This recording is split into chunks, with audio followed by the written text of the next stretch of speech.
Good morning बच्चों। कल हम लोगों ने परिमेय संख्याओं के बारे में पढ़ा। आज हम परिमेय संख्याओं के कुछ गुण धर्म से परिचित होंगे जो हमारे लिए आगे चलकर बहुत काम आएंगे। आज हम पढ़ेंगे परिमेय संख्याओं के गुण धर्म। परिमेय संख्याओं के 3 गुण धर्म हैं। पहला है समृद्ध गुण, दूसरा है क्रम विनिमय नियम, तीसरा है साहचर्य नियम। सर्वप्रथम इसको मैं एक उदाहरण देकर के प्राकृतिक संख्याओं में से समृद्ध गुण को समझाती हूँ। तो समृद्ध गुण क्या है? समृद्ध गुण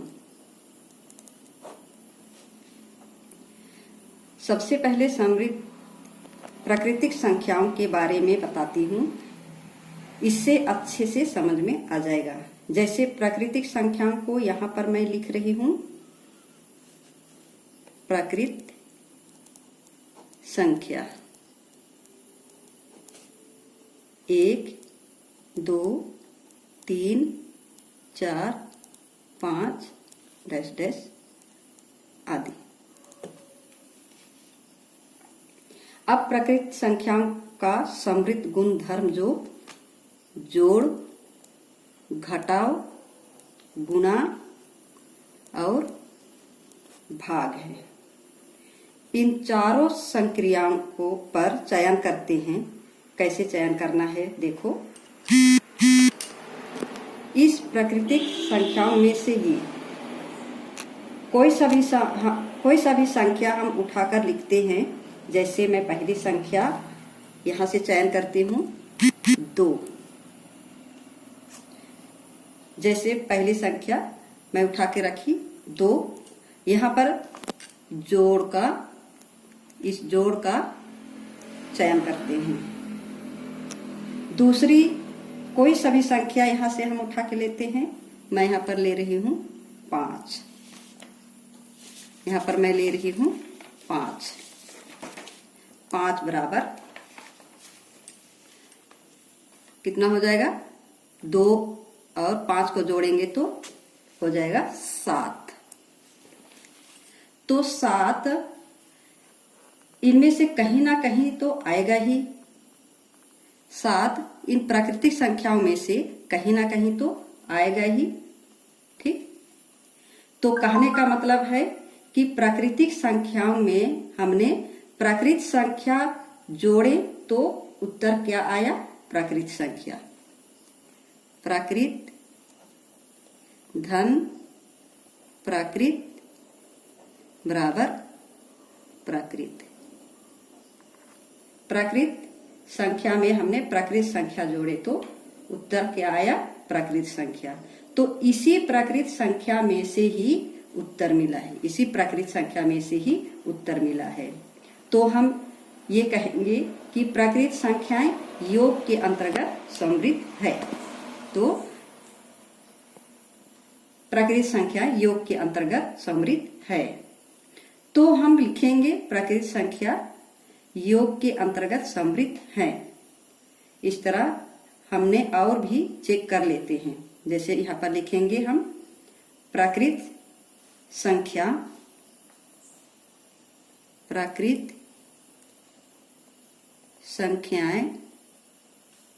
योग के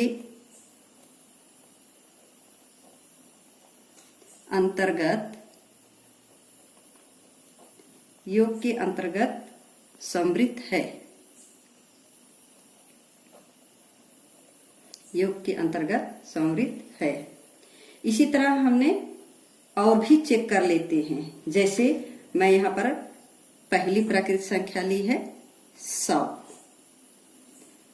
और दूसरी प्राकृत संख्या मैंने लिया है 200। दोनों को जोड़ने पर क्या आएगा? 300। 300 भी इस प्राकृत संख्या में से ही कहीं ना कहीं आएगा ही। 100 को भी हमने 100 को भी हमने इसी प्राकृत संख्याओं से ही उठाई है और 200 को भी हमने इसी प्राकृत संख्याओं में से ही उठाई है और उत्तर भी हमें प्राकृत संख्या से ही मिल गया। इसका मतलब जितना भी प्राकृत संख्या है इस योग के अंतर्गत सम्मिलित है। ठीक है, अब हम देखेंगे यहाँ पर घटाव के अंतर्गत चेक करते हैं। यहाँ पर लिखते हैं हम घटाव, ये था धन। घटाव के अंतर्गत चेक करेंगे तो क्या प्राकृत समृद्ध है या नहीं, उसको हम जानने के लिए घटाव के अंतर्गत चेक करते हैं। आइए हम एक उदाहरण लेते हैं। जैसे मैं यहाँ पर लिखती हूँ 5 ऋण 4 बराबर क्या होगा, 5 में ऋण 4 घटा देंगे तो 1। प्राकृत संख्या से प्राकृत संख्या घटकर 1 मिल गई। प्राकृत संख्या से प्राकृत संख्या घटकर 1 मिल गई। लेकिन अगर मैं अब 3 लिखूं फिर 5 लिखूं बराबर क्या आ जाएगा, ऋण 2। तो ऋण 2 प्राकृत संख्या में तो नहीं आता, तो प्राकृत संख्याओं में से प्राकृत संख्या घटाने पर प्राकृत संख्या उत्तर में आना जरूरी नहीं है। तो प्राकृत ऋण प्राकृत उत्तर आना जरूरी नहीं है, तो समृद्ध नहीं है। तो हम यहाँ कहेंगे प्राकृत संख्या घटाव के अंतर्गत समृद्ध नहीं है। तो हम यहाँ पर लिखेंगे प्राकृत संख्या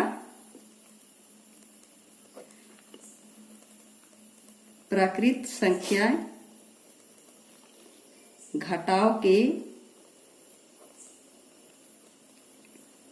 अंतर्गत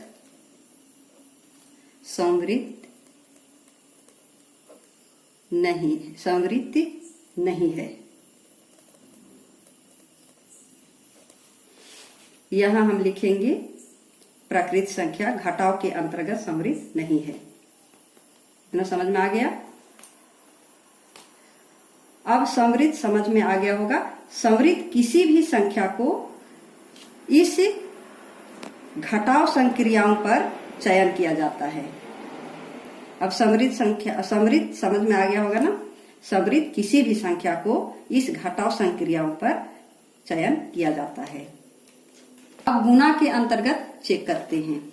अब हम इस गुणा के अंतर्गत चेक करते हैं प्राकृत समृद्ध है कि नहीं।